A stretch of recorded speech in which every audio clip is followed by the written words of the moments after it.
welcome to Speak Up St. Louis. Thank you, Quinton, for having me. Yes, we really appreciate you coming on with us to talk all things about the St. Louis County Library Foundation, but also your personal journey and just a larger conversation around fundraising, Black philanthropy, and a whole bunch of other things. And so really excited to get into that. But before we do, if you want to tell the folks who you are and what is it, the work that you do? Okay, so Jackie Hamilton. I am a native St. Louisan. I can answer the high school question, but I choose not to. So, Assistant Director of the St. Louis County Library Foundation. So basically what that is, I manage strategic planning, development, basically responsible for all of the charitable contributions that come into the foundation that aren't tax funded. I have a team of 3. I work with a board of 25 and a CEO director. Mm-hmm. Well, the way you said that made it sound like it was that's a whole bunch right there within itself, which is really exciting. So I guess where I really first want to start off, you talked about all the kind of you really kind of encapsulated what that role really entails. But to kind of start it off, I'm really curious on what does relationships mean within this work? Because not only are you talking about having a relationship with your staff, but you're also thinking about donors, partners, and all these other people that make the work possible. So what does that look like for you, and how are you able to accomplish that from a day-to-day basis? Okay, so relationships are critical. They're crucial for any and everything, sort of like you tapped into. It's not just with the staff, it's not just with the board, it's with the donors.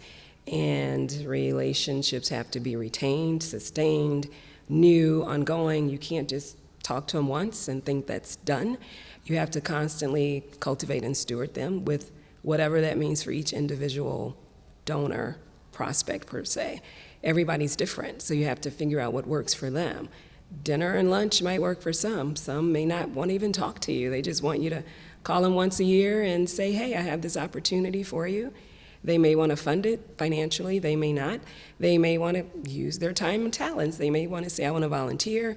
They may donate some in-kind. In-kind helps us as well, so. Mm-hmm. So there's multiple different ways for people to get involved, just especially when we're talking about the work of nonprofit in particular. And so I guess what I'm curious on next is, when we're talking about the relationships, obviously getting into a position like this, getting to this place took also a lot of relationships in regards to folks being at the right place at the right time for mentorship, for guidance, et cetera. So take me back just a little bit in regards to one, what got you into thinking development and fundraising? Because for some folks, that's like, I don't want no part of that. And for some people, they get really excited about that work. You're right. So I fell into it like everybody else does. I've been in fundraising for a little over 20 years. I would say I've been getting paid for about 15. But actually, mine is a personal story because my dad was diagnosed in early 90s with multiple myeloma. And the cancer was new, so a lot of people didn't know what that was. So I had a friend who was really close with me, and her mom died from it. They were saying in the beginning that multiple myeloma was a Black disease. My friend was white, her mother was white, so we knew that wasn't true. So her mom passed on, and she decided, let's do a fundraiser to honor your dad while he's still here and honor my mom. So we decided to do it, had no idea what we were doing. I was put in charge of fundraising. So that's when I realized that when it's something that you're passionate about, it's easy to go out and ask for support. It's not personally for me. It was for my dad, in honor of my dad, but at the same time, it was to help educate others on what multiple myeloma was. Mm-hmm. So I got the bug. We had an event, had no idea what we were doing, as I shared. The event was a sellout. We had to get creative on who can sit. I had to tell some of our friends, you're not going to have a place to sit. And we netted over $250,000. So after that, I was like, it's not too shabby. Curious, what was the event? Where are we talking about, like formal gala, lunch? What are we talking about? It was, and back then it was, and I don't even know when Windows on Washington first opened, but everybody in St. Louis wants to go to new venues. So it was a brand new venue. And back then, everybody was doing 10 top tables. So we had the front row, we had to readjust because we sold out. We readjusted, and the front row was high tin tops. But then after that, we just had high tops. Some people had seats, some people didn't, but they understood that it was a fundraiser, and our friends were like, okay, we may not have a seat, so. Right. And I think what's really special about what you're talking about too is that, you know, outside of the relationships that you had with those individuals, people understood the cause and the mission. So the storytelling, the crafting of why we're doing this, it didn't matter about the tables, tops, tents, whatever it Exactly. is. It was about how can I make sure to be here in support of that work. And I think that's what really kind of comes out, because for some folks, as we know, it's just like this weird thing of like, if I ain't got a table, I'm not here. going. Right. I'm I don't not have a here. seat. Yeah. Like- And then relationships. So that built new relationships that we didn't know about. I mean, Cardinal family, folks from the hockey, we found out members of their family were struggling from this disease as well. So that helped us elevate the fundraiser that we thought we were going to have, maybe $75,000 to $250,000. Well, 250,000 is a pretty good Yeah, first we start. were excited back in the day. No, yeah.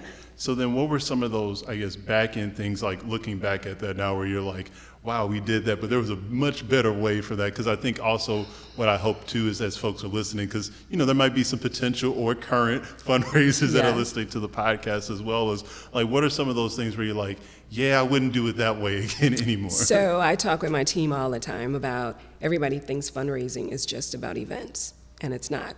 You touched on it earlier. It's all about building relationships.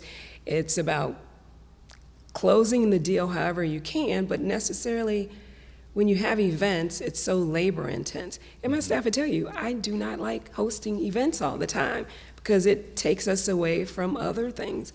So just being strategic on what you like and what you don't in fundraising. So for all those new fundraisers out there, you need to figure out what piece of fundraising that you enjoy and you don't enjoy. Oh, okay, I just wanted to make sure. Yeah. Cool. Appreciate it. Okay. That just kind of threw me off. That's what they do, right? Okay.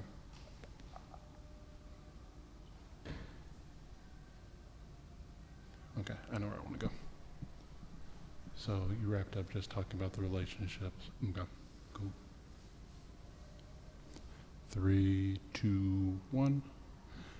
So then fast forwarding now, because, you know, looking at some of the different stats, obviously one for you being within fundraising, but also understanding, you know, it's not just a conversation about fundraising, donors and things like that, but it's also the conversation around representation within fundraising. So we were understanding that there's a very small number of individuals, one, that are African American Right. within fundraising, but also two, the African American women makes it even that much of a smaller circle. Right. And so how have you been able to navigate these different kind of moments in leaderships and understanding of not just from the standpoint of also like reminding people that, yeah, I know what I'm doing, but also the internal compass of like, yeah, I know what I'm doing. I'm here for a reason. What has that been like for you from that journey, from the small startings of the, you know, of the fundraisers that you're doing for your father and for others as well, to now looking at it from the larger scope of what you're now doing for the foundation? So it's interesting you say that, because you're right, the percentage of African American women in fundraising is extremely low. It's too low.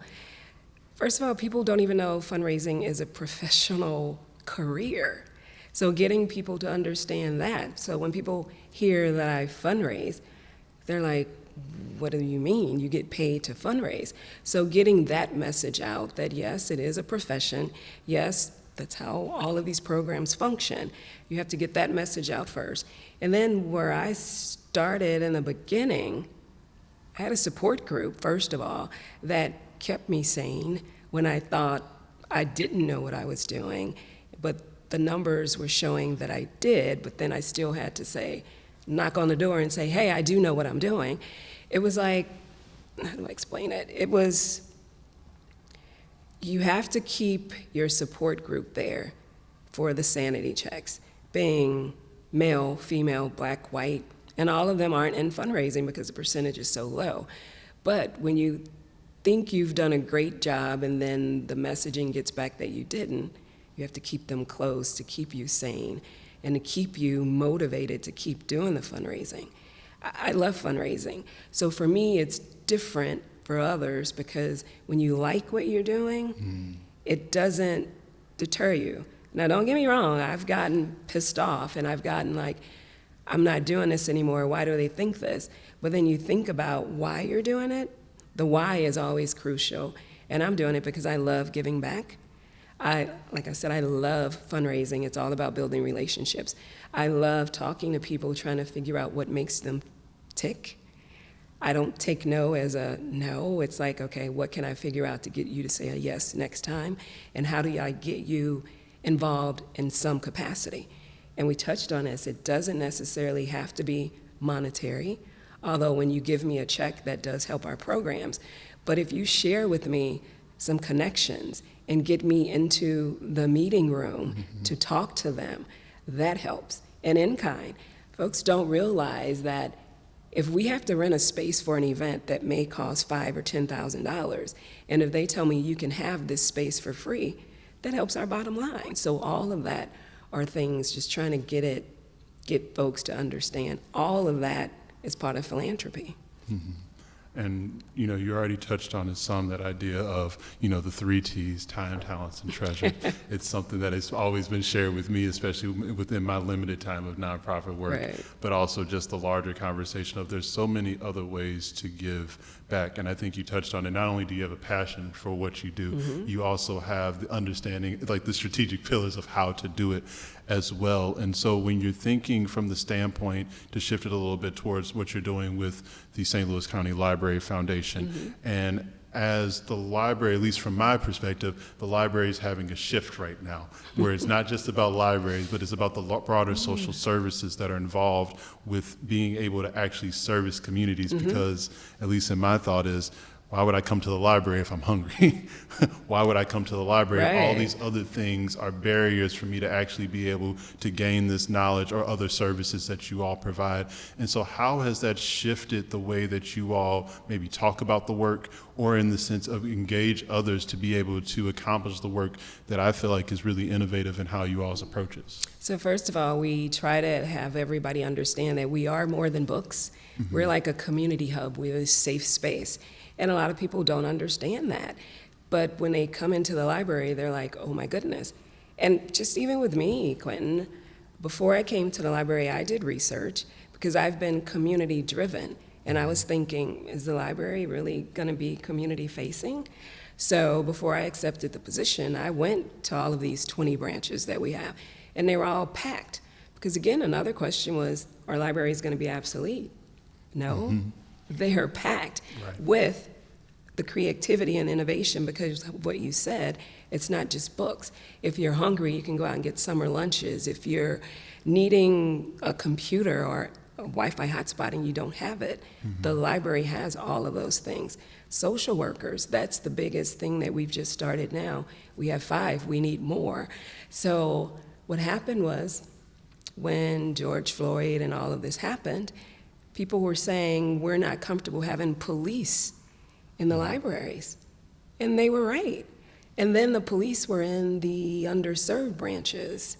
So of course, our people were complaining about that. So it's like, what do you do to fix that?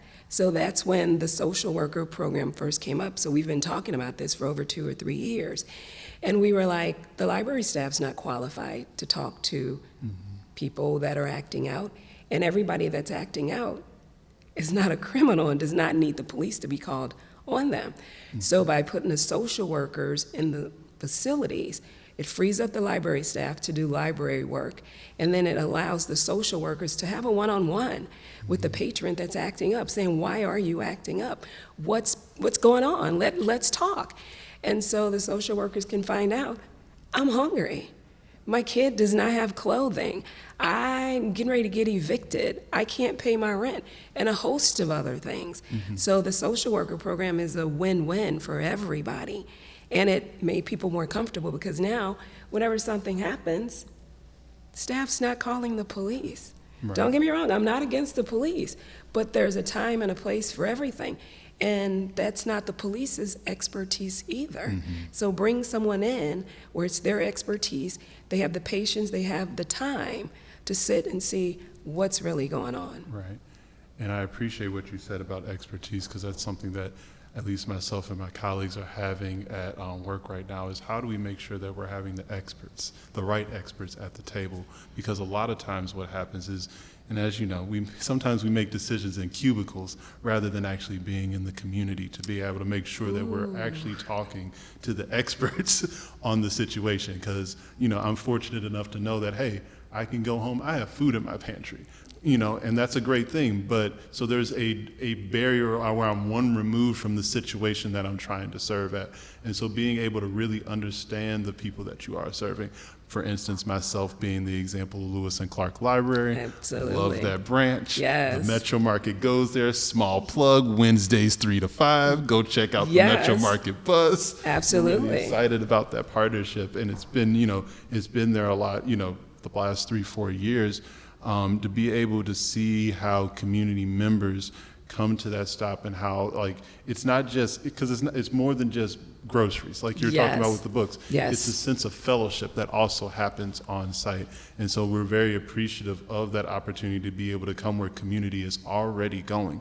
And I think that's the excitement that I see around the library, is that folks are already going there, and to now build the social services needed around that just makes it that much more exciting. And so you all are doing great work. And the word's getting out. I mean, I'm getting messengers like, Metro Markets at the library, what's that? And I'm like, yeah, and so you share it and the word gets out and more people go. So again, they're like, that's a bus with food. I'm like, yeah, and healthy food Right. for those food deserts, Right. So. And in the same, they could be said like, oh, the library's got that on the inside. Absolutely. Whether it be music events and other things as well. We've got too. it all. We have fishing posts, telescopes. I mean, come on.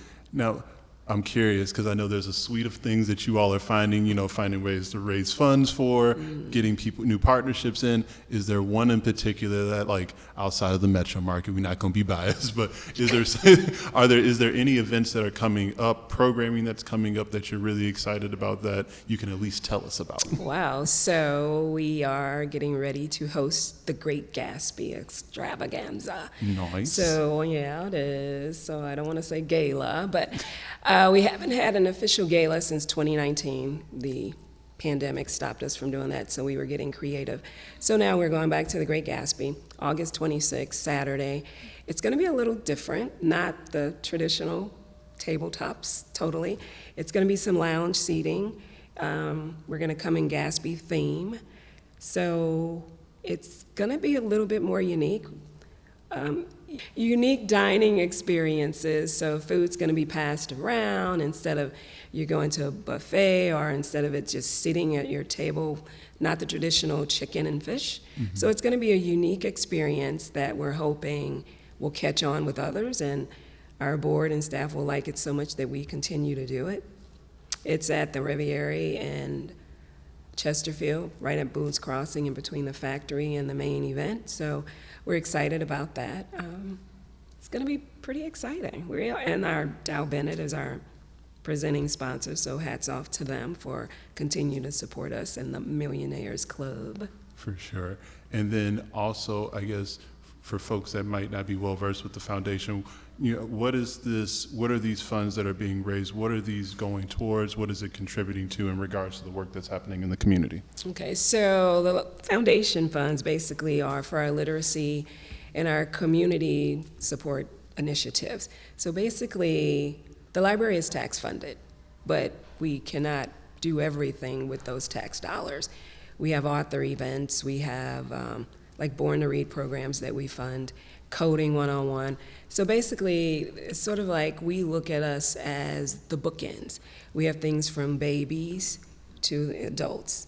Born to Read, we even have a program called Raise the Reader that was initiated to take care of the kids that are going through the adoption process, to make sure they were getting some of the literacy programs too. Teen book festivals, we have that for our youth. And those type of things are things that we sort of test out to see if they work before making them full-fledged library programs, like Right. the digital divide. Everything know that's been the hot thing. Wi-Fi hotspots. Well, when COVID first hit, everybody was giving computers away, but then things shut down.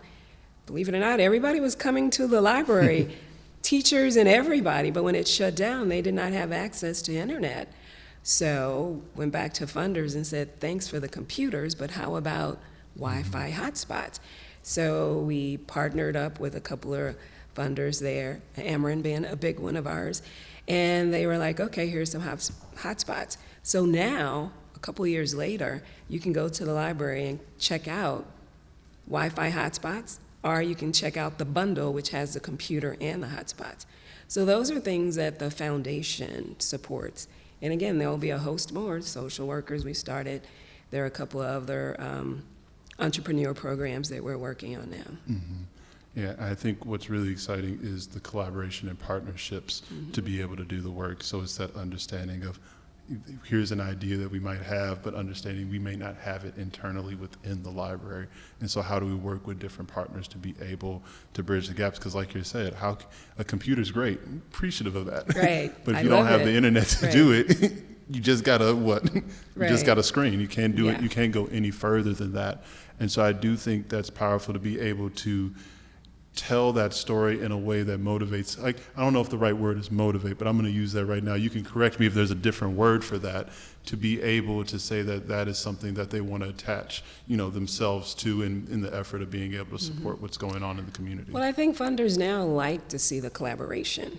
I mean, I think years ago, one of the organizations sort of forced you to see you all are asking for the same things, kind of. You're doing some of the same kind of work, so why don't you work together? And we all know forced collaboration does not work. But when it's two organizations, or sometimes three, that see, I can do this, you can do that, we can do that. Like St. Louis Area Diaper Bank, we partner with diaper distributions with them. So, and like you just said, we partner with Operation Food Search and Metro Market. It's a win-win because everybody's getting something out of it. And funders like to see that because they want more of a bang for their buck as well. So if they're helping 2 or 3 organizations be successful in the community that we all live in, that makes it much better. For sure. And I guess to kind of add on to that, I'm really curious on, because when we're talking about funders and donors and things like that, there's always this conversation around, well, what's the impact? And that's always something that kind of ebbs and flows in regards to obviously what the program is, what the outcomes are, et cetera, et cetera. But I'm curious on when you're talking about the programming that's happening or what the foundation is doing, like when you're looking at, all right, here's all the different things that we're funding, finding partners for, what does impact mean to you? And like, how do you know that, like, yeah, that did what we thought it was going to do? Okay, so I like that you're saying outcomes because still people are confused with outputs versus outcomes, and everybody does not necessarily think impact. So the library, 20 branches, we have 6 million patrons that come through our branch. So we could say 6 million people are getting something from that. But our challenge is saying, everybody wants to know, am I helping the underserved? To me, if one person comes in there and gets some services from one of those services, that's a good thing. To me, our community, we're so siloed and we're so divided that to me, I don't think funding should be dictated by just the underserved communities.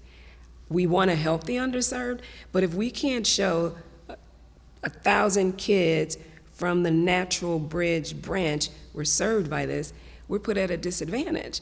To me, we need to start changing our thinking to say, okay, we know some Natural Bridge was helped with this. Let's just move on. But everybody is saying, let me see the outcomes for just this. And that limits us to getting the funding that we're really trying to get to help the entire community. Yeah, no, I think that makes sense because, these are also questions that I ask. So I was like, ooh, well, I got the right person here. Let me ask about it. Because I think that is something that we get confused on because I think output, sure, I can show you the total number of people that we've serviced, but how do I get down to really showing that the work that we're doing is moving the needle in some way, shape, or form? And so that's something that I've been challenging myself with when I'm thinking like, all right, how do I craft this story? How do I tell this through the data? Also, but not just through the data, because I guess one of the other things is trying to make sure that when we're talking about this work, that it's not just the numbers, because these numbers are actual people, humans. and that rely on us to do the work. And so I think that goes back to that relationship aspect that what you were talking about. It's not just, the relationship with the donors, not just the relationship with our partners and other organizations, but at the end of the day, it is that one-to-one relationship with how we understand our programming and how it works to help benefit the community members that we're servicing as well, too. You're absolutely right. And we have to, the letters and the phone calls that we get from the patrons that we're helping, those are the stories we have to tell. Because fundraising is isolating. It's tough, I'm not going to lie. So when you get that one story, when someone says, you helped me do X, Y, Z, then you're like, I know okay, that feeling. I'm staying in this profession. Because sometimes you do, and you're like, why am I here? Because you want to help everybody, and you can't. But when you get those messages, and you're like, okay, I helped them, and then you're like, okay. And then that gives you the energy and the strength to keep moving on. Ooh, I really liked what you said there, because I think there's some reality to that work when we're talking about nonprofit work. You want to help everybody, but you can't. Right. And I think that's even more important when you're talking about the not relying, but making sure you're having the right partnerships in place. Because what I can do is only what's within my sphere of influence, understanding, and knowledge. But how we work together allows us to be able to have a greater platform to serve. And so I do think that's important, because even with the work that I do, I think, man, there's a lot of people that are hungry, and we're still not feeding everybody. So Right. how do we actually try to solve the problem? So just another excerpt of thinking about how does nonprofit work move this? How do we move the this, needle. How do we move the needle forward? And I think that's the thing I keep asking myself a lot. Not in the sense of it makes me a pessimist or anything like that, but more so really optimistic about, how do we do it? Right. Well, the thing is, and I'm going to give somebody a plug here because I love the organization. I work there, Beyond Housing, Chris Krameyer. So he's working on this campaign that says once and for all. And basically what it talks about is until everybody comes to the table, we can't make that big change. And our communities is everybody's community. So if something happens in Wellston, Normandy, Ferguson, where have you, it's going to eventually affect the town and country, the Ladue, the Creve Coeur, the Olivets. And so until people stop thinking about it's not harming me and think that's their community, no, it's all of our communities. And it's going to affect everybody. So until everybody comes to the table willing to think that way and get out of the silos, and it's like, well, I'm not going to do that, I'm not going to do that, nothing's going to happen. But we have to figure out what the problems are and try to solve it. And we can't just go into communities thinking, I think they need a basketball hoop because they're a black community. Right. Talk to the black community to see, what do you think you need in your community? They may say a community center, they may say a host of other things, but give them a voice to say it. Don't just say, I'm going to raise money, and because you're a black community, I'm going to put basketball hoops on every corner. That's not realistic. Right. And actually, it can be insulting. Right. I think it's, to what you're saying, it's not only a voice, but it's also a seat at the table. Because a lot of times we want to, we want that one testimonial to put in the report, but we don't want the larger conversation of what does it mean to truly empower a community as well, too. And so what is that balance between the work of a nonprofit and the expertise that's there, but also the expertise in the community that we rely on to be able to do any of the work that we feel like matters. And so I guess also to add in what you're saying, I guess, is that larger conversation of philanthropy. A lot of times for the most part, just, philanthropy is coming from outside of the communities back into the communities that we're serving. And so I'm curious on what does it look like to you to help build and promote, philanthropy, time, talent, treasures within the actual communities that we're talking about servicing and working with. Well, it's interesting. You just tapped on having a seat at the table. So I'm a Black fundraiser. A lot of us don't have a seat at the table to have a voice when we're going out in the community to say what we need. So that's one of the major things. Allow us to be at the table, whatever that looks like. Like we talked about Black fundraisers, 5%, don't quote me, 5 point something percent, they're female Black fundraisers. An even smaller number is in a C-suite, meaning being at the table and at senior level management when the strategic planning is happening to say where we need to go, what we should do. So that's part of the problem. Let's fix that to get the voice of the community of people that look like the communities we're trying to serve. Let them be a part of the conversation. That's the major piece of it. And then when you're going out there, we can do surveys, we can do whatever. How honest are they with the surveys? You need to go out, build a relationship with them, trying to figure out what are your needs? How can I help you? And sometimes you need, diversity is a big thing. Everybody's talking about it, so we should do something about it. I'm not saying just because you're Black, you should have that job if you're not qualified, because I'm all about being qualified, not having tokens per se. But you need someone that represents the community that you're in and that cares about the community you're trying to serve in order to serve them properly. And I'm not saying other folks and other races don't, but sometimes, trust is a big thing. And if you don't have someone going into the community that you trust, they're not gonna open up anyway. Right. So it's all of that, having someone that looks like you, having someone that you trust, someone that really believes and wants to make a change. For sure. The community can feel it if you're not genuine. Right. And then also too, when we're talking about building, especially around this idea of philanthropy within the communities that we're servicing, if, I guess it's really just the idea of if there's not trust, what makes me think somebody is going to volunteer or is going to even give some of their funds or times or anything else. And I guess, so for the folks that are in the communities that, programs are showing up, nonprofits are doing their things, they're with the community, but there's still that kind of like, all right, I want to be able to give of something, but I don't have any money. What would you say to that person in the sense of how people can get involved? For instance, the example of maybe the St. Louis County Library, et cetera. What are other ways people can get involved that they're maybe just not thinking about because we always talk about the donor and other things? Well, just a general individual that wants to give back, again, we've talked about it, time. And we're not gonna say that you have to do 3 hours, sometimes even 30 minutes of going somewhere. Stuffing envelopes is helping the cause, especially these smaller nonprofits that are just starting. They're like, I need that. The library is a little bit different because there's 600 staff. We have lots of staff there that are doing the work. So we don't have a lot of volunteer opportunities. We have some, but not a lot.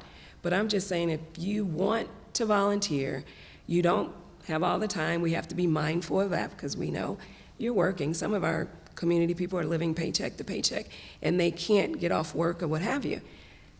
Go to a nonprofit, find out how I can help. It may be stuffing envelopes, sending out something like our Gatsby invitations and just mailing those out. You can be creative, or the person over the program or development person can be creative. I've stuffed envelopes for other nonprofits because they needed help. So you just find ways that aren't necessarily financial. Everybody thinks it has to be your money that you're giving, but that's not true, your time. And then when your heart is in it, we know you're trying to figure out a way to give, and that is a way of giving. Philanthropy is not just money. makes the programs go, but Right.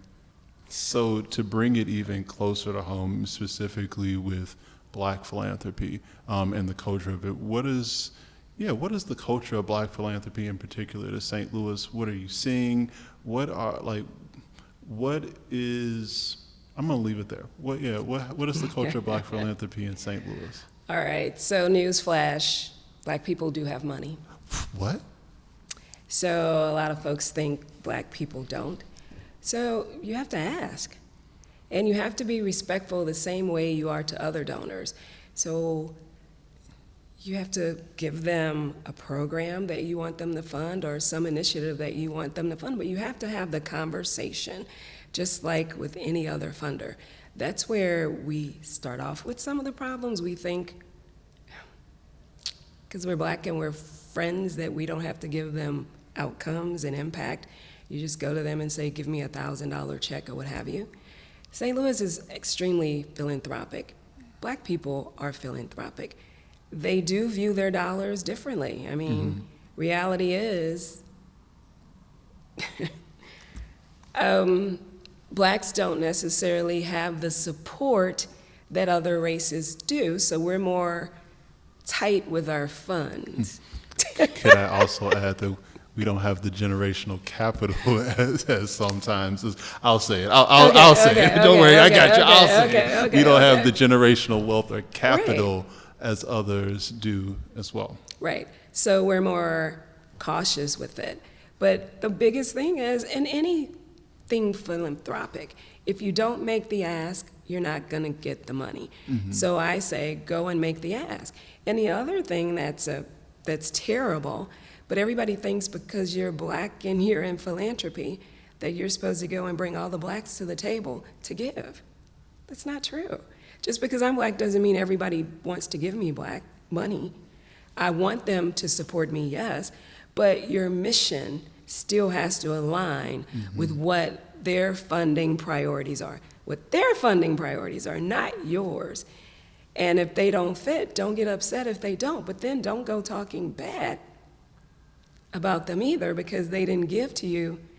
We have this pedestal that we're on, I guess I would say, that everybody thinks if you're Black, you should give Black. Yeah, I support Black, but the mission don't align. Don't get upset when they say no. That's part of it. There's a lot there. It's a whole lot, and So, money. We think, just like in investing, some of us started late. We thought we couldn't open up a account at Edward Jones or what have you unless we had $10,000. Well, that's a myth. You can open it up with $1,000, maybe lower now, I don't know. But anyway, that's how we think about giving. Blacks can give. It can be $25, it can be $100. You can give monthly, you can give quarterly if you want to. There are creative ways to do it, but we're not as astute to that thinking, okay, we think we got to just write the big check right away. No, I go talk to donors all the time and they'll say, can I pay every quarter, or let's make this a $10,000 gift, but it's going to be in 4 years. So that creativity that we don't know about, and we need to get that wording out there to our community per se, to let them know it's okay, give what you have. And if you say, I have $100, I'm going to take the $100 and give that to the community program that you're saying give, and they're going to appreciate that because it's helping them get a lunch, or it's helping them get some Wi-Fi hotspots, you know what I mean? So yeah, and I think to what you just talked about too is that no matter the level, it still has, I'm going to use the word impact. Yes.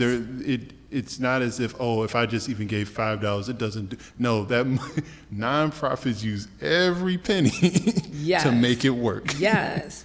And I tell my staff, people I teach all the time, that we can't spend other people's money. And we may think we know what other people have, but we don't know what others are supporting. So when it comes to that, if someone gives you a $100 gift and you thought it should have been $10,000, you still need to thank them and You cultivate them. honor that gift. Right. It's the same. You can't say, well, it was only $10. I'm not going to thank them. No, you still thank them. And the gist of the story is some of those gifts come back full circle that we're giving you. $10 every month turns into $100,000 later, and you may be like, wow. So be mindful and thankful for all the gifts, because they don't have to give you anything, but you have to make the ask and be mindful and intentional with what you're asking for, and don't offend people, and don't offend people when they tell you one thing and say, well, I want it more, because you don't know what's in people's bank accounts. Right. And I think to that point too, being thankful. I think it's easy, especially when checks are coming in all the time, it's easy not to look over something, the smaller amounts, because you're looking for the larger ones to, because at the end of the day, there's goals to meet, there's programs to support X, Y, and Z, but I do think that level of thankfulness is really important, whether it's a phone call saying thank you, whether it's a note, generally handwritten for folks that might not know those. Right. At least that's what people have told me. Handwritten notes are the way to go. Yeah, they're personable, Because it is something of, somebody's giving of that talent, time, treasures, and is trying to support a larger mission where, especially within St. Louis, with how many nonprofits, they could have taken their dollars anywhere. There's so many. You're absolutely right. So.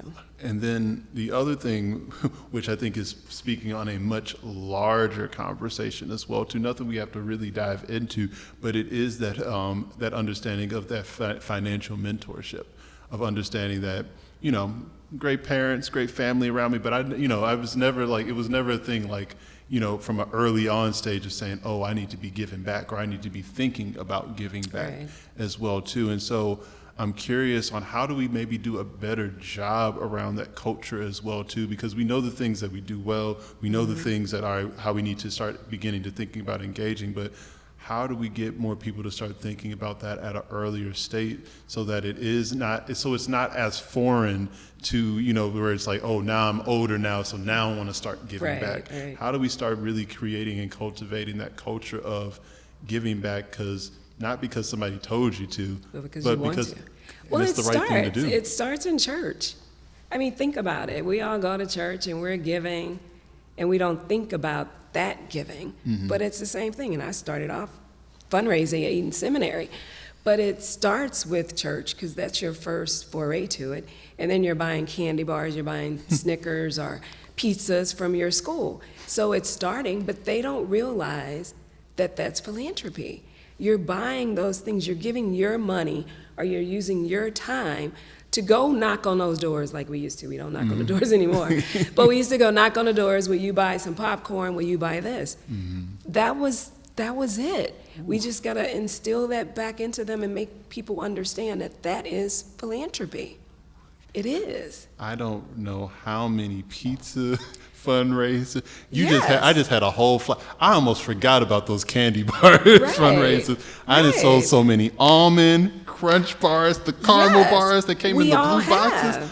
Do you know who did those? What's the company that did those? I know, but I was a part of it. It's like that. I mean, and just think, Girl Scouts. I mean, all of those things are part of philanthropy, but we don't put it together that it is. So how do we, education, tell your kids, tell your teens, your adults, everybody, this is part of philanthropy. You're choosing to support that sports team. You're choosing to give your money to that Girl Scout troop. You're giving back. You're helping them do whatever they need to do. Those are programs too. Sports, Girl Scouts, all of those are programs. I mean, trivia nights, you're buying things. It's all of that is giving back. But for some reason, our culture, not all of us, it's everybody, but we don't see those things as being called philanthropic, but it is, and that's where it starts. I think to what you just said too is, I don't think we see it as philanthropic. I think we see it as just asking for money. it's almost as if it's just a simple transaction that at the same time to what you're saying doesn't need any follow-up. It's just you bought the candy bar, you bought the TJ's pizzas, cool, we're What done. about Double Good popcorn? That too. Everybody was hit with that, right? Right. That was one of the biggest fundraisers, and we're helping support organizations. So again, you're right, we just think, oh, it's no big deal. But you are following up, because Double Good, you're thanking your friend that texts you 10 times to say you need to order this popcorn, and you did it, but you're getting a thanks. Things are different now. You can thank people, depends on who, what level they are, and what kind of friendships or relationships. You can thank them via text and write something later. Right. Some people, it's okay. But all of those things, and we don't think it, just like people don't think giving in kind is being philanthropic. But I'm telling you, if someone comes and pays for how much we're paying to have our event, I would appreciate that. Right. You kind of dug up a memory for me when you talked about the TJ's Pizza and the candy bars, because one of the things I also remember in regards to where do we cultivate, like this idea about being philanthropic, business, etc. I used to be a part of Emerson's Junior Achievement back in high school. Shout out to Mr. Bill. We used to meet at Hazelwood East Middle School. That was a time because it was like, they put us in all these different positions where, like, all right, you're going to run production, you're going to run the finances of this, like you're going to make sure that all these, because what we did is, I think one year we made like Christmas ornaments, and we did all these different type of like snack bars and everything. And that was like, I feel like for me, and I didn't know it at the time, Right. but that was that first time where I was like, oh, so this is how we understand how to fundraise, how to do these things. Never would have thought about it until now. Right. So I appreciate you bringing that up, because I do think there is something important about those small moments that we might take for granted in regards to the mentorship Right. and the other things that are going on around us that are preparing us for what we do in the future. And so when you look back at, even maybe current or even look back, who are some of those mentors that were like, that gave you that fundraising development game? Ooh, you're trying to get me in trouble mentioning names and not mentioning some. I will just say that, yes, I have had plenty of mentors, and I still have mentors. Male, female, in the fundraising industry, not all races. And they all help me at different points of my career. And I know when I need to go to one for one topic or one for another. So I'm still engaged with them to this day. I'm an ongoing learner. So I'm gonna always have someone there that I can go talk to that keeps it straight with me. They tell me when I'm being unrealistic. They tell me when you've lost your mind, or they'll tell me that's a great idea. I mean, I have fundraisers, non-fundraisers, so. And I think that's important too, especially as a woman in your position as well too, to know, for folks to know that, just because you've made it to a certain point does not mean that you don't need support or other people that are helping and building kind of that support system, like to what you were saying, because it's critical. You can't just get to the top and then be like, it's all said and done now. I'm glad you're saying I made it to the top, have I? I know, right? Right. So I'm still Depends climbing. on how you look at it. Right, exactly. So I'm excited to be part of the administration level, C-suite per se. But there are other Black women that are at this level as well, that necessarily their titles don't say they're fundraisers, but they're the ones that give me hope, because when I see the changes, and I'll mention some names because they're just rock stars, like Michelle Tucker, United Way. Dr. Paula Knight, she's a superintendent at Jennings.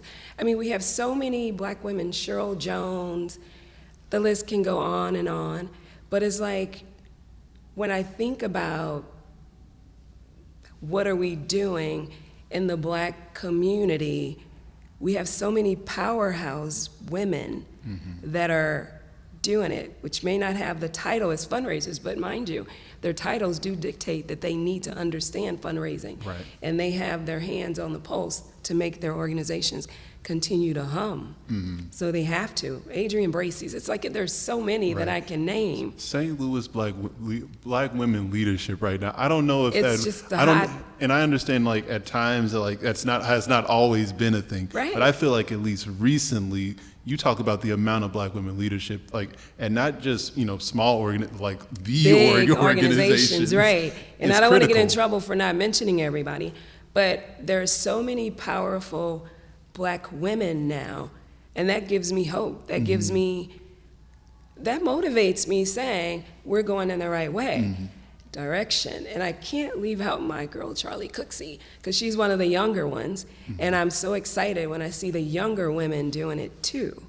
So we've got to just embrace each other and all sort of fight for the same thing. And then when we need those sanity checks, those are a lot of women I go to. I'm like, am I going crazy? Can you help me? And they put you on the right trajectory. And so I guess when you talked about because you kind of touched on it some of like, you like the direction where things are going. When you think about that in its larger, like this larger idea, what is that direction? Are we just talking about just more diverse leadership? Are we talking about a larger, I guess, conversation in how we understand the equity of St. Louis as well too? Both. All and. I agree with both. Yeah, we have to have it all. But it starts with, we have to be creative, we have to be diverse, we have to listen to everybody's voice in order to be our community, because we all say that it needs to be our community, and it has to be a reflection of everything. I mean, everybody says, I don't have diversity, equity, expertise, but they say in order to get the best direction for projects, you need someone of everybody's voice there, every color, every sex, every gender, talking it through. And then it makes the program better because you've got everybody's voice in there. So you don't go and then you're like, an example, I was working somewhere, and this may not resonate with some folks, but there was a picture of this black woman and she was gonna have like a bonnet on her head. Had I not seen that marketing, it would have went out there, and I thought it was offensive, but the marketing people didn't realize it was offensive. But that means I was at the table to see it before it went out into the audience to say, let's change that. And that's the because that's representation part derogatory. about it. Right, you have to have a seat at the table. Your voice has to be heard. And that's why I'm saying all these black women that are just doing great things, their voice, and they're not timid and shy. They're going to tell you, this is what we need to be doing. And that's what we need more of. For sure. So yes, I think St. Louis is in more than capable hands.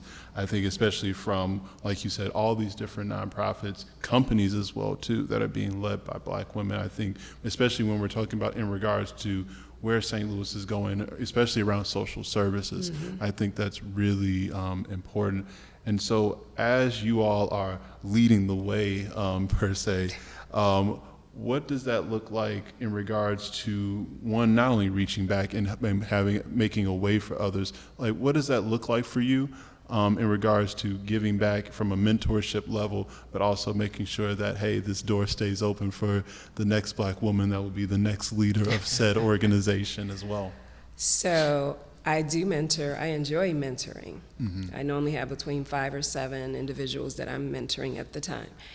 And I use that as I'm trying to keep them in the fundraising industry, because I'm specific on mentoring blacks that are in the fundraising industry and that they show an interest that they want to stay.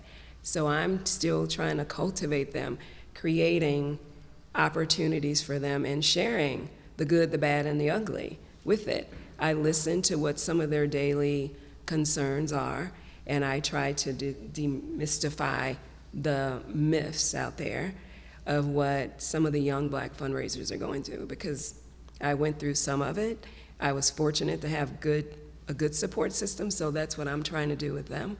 So teaching, coaching, mentoring, all of those things. Whenever I get an opportunity to speak, I go to I go do it. When they ask me, will you come and speak at schools or conferences or whatever, I do that. Another plug, Let's Build Hope, Linda Haley, she has given me the platform to come and talk as a Black fundraiser to her boot camp classes. And she gets it because she knows some of her students have said, okay, this is great, but we don't see a Black person talking about it. So she reached out, and I started going to her sessions talking about it. And it's not just for the Black people, it's for everyone in the class to realize when you get in fundraising, you're gonna see everybody. And this is what it's gonna look like. Everybody says the traditional fundraiser. What is the traditional fundraiser? What does the traditional fundraiser look like? Who determines traditional? Exactly. So when I'm talking to the younger fundraisers that are saying, okay, I like this, now that they figure out that it is a paying job, although that's another topic because we're still underpaid. But anyway, it is a viable position to be in. And I shared earlier, you have to find out what you like and what you don't like in fundraising and then pursue that. But if you think you want to be an assistant VP or a chief development officer, you need to know all of it. Right. I learned all of it. I tell everybody I started here and I worked my way up. But it helped me understand what I like and what I don't. It made me more comfortable dealing with the audience that I have to deal with. A lot of the negativity that I hear from my mentees are, I'm not comfortable being in a room, being the only one. I don't have money. Well, Jackie, I don't participate in the sports you do because those aren't sports that Blacks normally participate in. But that's what I hear. And I'm telling them, you have to go and figure out what you align with that donor. I don't have kids, so I can't talk to them about my kids. So I have to find out what I align with my donors. So I'm telling them, figure out what. But first of all, you don't have to have money. It's not any of their business, first of all. You're not fundraising for you. You're fundraising for the organization's mission. So if you get on that topic, somehow you need to get off of it and get them back to the mission that you're talking to them about. But just trying to get them to gain confidence, resilience, because it's lonely and it's tough. I had a person that used to work for me. He called me one day, not at the library, so I'm not being bad, but he called me one day. He was at a conference and he was like, Miss Jackie, I'm the only one here. There's about 1,000 people there. Welcome to my world. When you get back, we'll talk about it. But we have to be comfortable wherever we're at. We have to be comfortable being the only one until we figure out how to bring someone there that makes us not the only one. And that's my premise. I just have to That was so good. keep doing it. That was good. Yeah, no, it's a journey. I mean, it's not something to where it's just gonna magically happen, just one fateful day. We have to be intentional about, and it's funny, we just wrapped up a conversation with my mentor, Sarah Burke, and she was here, and we talked about like the intentionality of power sharing and opening the door and creating space for the next person to have a seat at the table. She has some very interesting words on how she says it, so I'll let folks go back and listen to that episode. Okay, I'll do that now, yeah. But the mentorship is critical in regards to making sure that people not only feel, because it's one thing about feeling comfortable in a space, because that ebbs and flows, but being empowered in a space is something totally different. Yeah. And so how do we make sure that no matter where folks are going, and I say folks, and it really is an understanding of how do we make sure folks are empowered in the spaces that they're at and also are thriving in it, because burnout and other things is very common as well, not just within Black nonprofit work, but across the board. But it is an understanding too of that support system. So thank you for making safe spaces for folks that look like us to be able to know that, okay, I have somebody that I can call and talk to, and and really be able to help me take a step back to really be able to understand that sometimes it's not you. The confidence thing too, Quinton. It's like Black women, we're aggressive or we're angry. So then we're trying to balance that, the directness and all of that. So I tell them all the time, confidence and arrogance are two different things. Know what you're doing, be confident about it, but you don't have to be, because we already get labeled. So you have to be really careful with that. Why? Because we're Black women, so. But also I want to say that, I don't want to sit here and say that only Black people have helped me, because 3 people that elevated me to the spots that I have been have all been white men. I mean, a David Greenhall, Eden Seminary, Jim Schnurbush, Chris Krameyer, all of them were white men with authority and power, but they trusted me and took this chance with me to say, okay, do it, and they trusted me with it. So that says a lot too. So yeah, I'm indebted to them for being that way, and that makes me more indebted to say, I want to bring as many people along that I can, because I got that opportunity, because some people won't, but if I can do it, that's what I'm supposed to do. And if you can do it, why can't the next person as well? Yeah. It looks simple, but it's not. I can smile now, but believe me, that's why we have that network to talk to, to keep us sane, and that's why I have gray hair now. Silver. Silver fox. And it's, For sure. I'm sorry. I got to laughing. But fundraising is not for everyone, but it can be. It's a great profession. And I just want everybody to know that it really is a profession, because some people don't think it is. Not a think side you just job. do it for fun, right?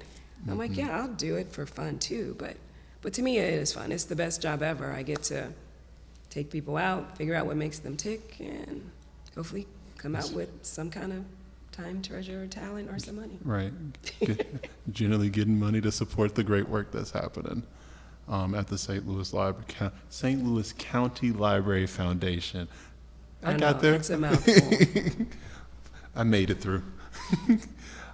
So as we're wrapping up, though, I just wanted to touch on, obviously the Great Gatsby work that you all are doing with this upcoming. I don't want to just say it's an event. If you want to just touch on that one more time to make sure that folks know what's going on, so if there's an opportunity for them from this whole conversation to give and support, they can do so. Absolutely. So it is the Great Gatsby Extravaganza, August 26th on a Saturday at 7:00 p.m. It is going to be out in Chesterfield at the Reverie. It's a butler pantry facility. Let me give Mr. Ricky Nix his props for it's a beautiful facility.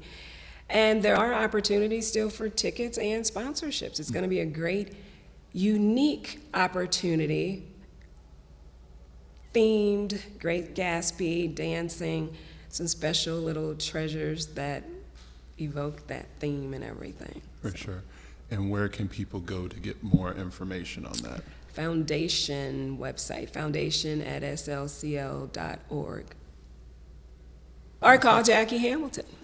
There it is. Hey, the direct person for the information. So thank you so much, Jackie, just for this larger conversation around philanthropy. It's really great to be able to hear how you're understanding it, how you've navigated it, but also too how you're making space for other people to come along the way. And so as we're wrapping up, I have a 2-part question for you. We ask all of our guests. Don't worry, it's no gotcha question, I promise. So the first part of the question is, 1, what do you love most about St. Louis? And then 2, what do you want to most see change? What do I love most about St. Louis? We have everything here except the beach. So if you could bring a beach here. No, we have everything. Everybody talks about the culture and all of that, but we have it all. Museums, the zoo, music. Whatever you want, you can find it. So what do I want changed? City and county divide. Think that can happen in my lifetime? Can we become one and make things a little smoother? I don't know. We gonna see. I know. I think that would make life a little easier. I know that's more complicated than it seems, but in a perfect world, I would love to see that, because I think we would hum a little bit smoother together if that did exist. Right. Now, side note, you know, if St. Louis had a beach, come on, the amount, I'll just say it like this, the amount of shenanigans and bouginess that would happen on a St. Louis beach. So everybody complains about St. Louis, but when people move, they always move right back here too. And I just look at it as I'm only an airplane away to get to a beach. So, Right. so They I'm always here. come home. So They always come home, they do. they got to. So, well, thank you so much, Jackie, for joining us on Speak Up St. Louis. We really appreciate it. Well, thank you, Quinton.